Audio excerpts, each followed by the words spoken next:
Well, this starts National Cybersecurity Awareness Month, and we have a really interesting story. Our guest here, Gary Malefsky, is with the company Snoopwall. Gary, thanks for being here. It's an interesting and alarming story that you have about this study. I think this is bigger than Ebola right now because 500 million people are infected and they don't know it. But it's not them, it's their smartphones. So tell me the breakdown. How does this happen? So let me give you an example. If you went to the hardware store, you'd buy a flashlight and you'd turn it on and you'd use it to find your car keys at night or to do some work. We've all installed a flashlight app on our phones. This is the app that you put on and it just goes up. It's a flashlight. Exactly.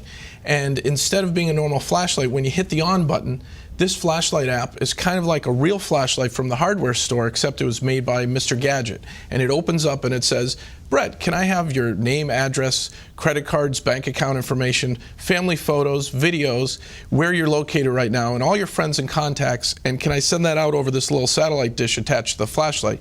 You probably wouldn't buy that flashlight and you wouldn't hit the on switch. But that's what's happening? That's what's happening.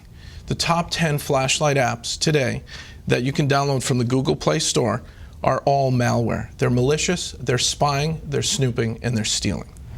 So where does that information go? What happens to it? So I've been tracking down where it goes, and I've found 3 countries so far: China, India, and Russia. And they use it for various purposes, I guess? They use it pretty much, it seems, for criminal purposes, but if a nation state wants to collect a lot of information on Americans, this is a great way to do it because everybody installs a flashlight app.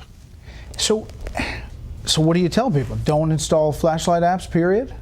In some cases, you actually have to not only uninstall it, but you have to factory reset your phone because they install Trojans that when you uninstall some of these flashlight apps, the Trojans are still installed waiting to run and operate in the background while you're doing important things like mobile banking or reading your contacts list and things like that. That's amazing. This is a new kind of finding?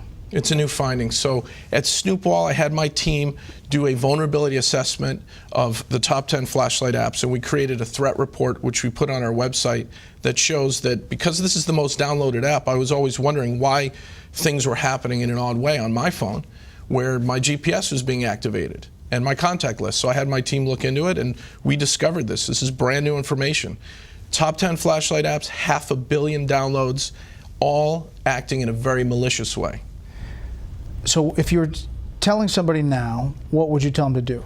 Drop that app and restart your phone? Drop the app, go back to where you bought your phone and ask them for help on a factory reset. Back up your contacts before you do a factory reset. Back up just core information that's important to you, maybe some family photos and your contacts list. And then really just go for a factory reset, which wipes all the hidden data areas where the malicious Trojans are getting installed. Now, are you hearing anecdotally that this is happening? People saying there's something weird's going on, or I mean, obviously you did your own investigation, but are people reporting it? People reported this to the FTC, and the number 2 flashlight app was sued by the FTC, and they just recently settled. They had 50 million downloads at the time, and Brightest Flashlight, which most of us have on our smartphones, had to, in the settlement, agree to put up a privacy policy before you run their app. The privacy policy, Brett, is 25 pages of legalese saying, yes, we spy on you, yes, we geolocate you, yes, we want your mobile data off your phone. We want all this info, accept or don't run our app. And most people don't read it and they hit accept. That was their settlement with the FTC. So you just scroll down, as many people do, and through all of the legalese, and people push accept. You don't even have to scroll. The buttons are right there on the front page of the new version of Brightest Flashlight app, and they're up to 100 million downloads now. How big a deal is cybersecurity now? We hear about it, we do stories about it, but how big a deal is this for our culture as we get more and more people with phones, smartphones, and using their computers? I'm worried about kids, teenagers, families that, you give your kid an iPad or a Droid tablet and you let them play and they install apps that do these things, that geolocate your children. And if they're online predators or cyber criminals, they're going to get at our families because this is the back door into our homes.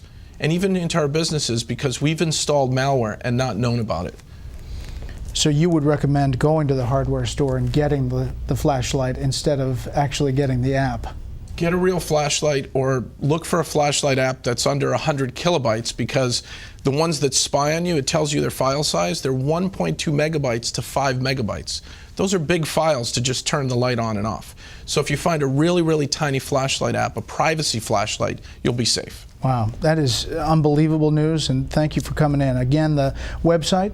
Snoopwall.com. Okay. Gary, thanks a lot. Brett, thank you.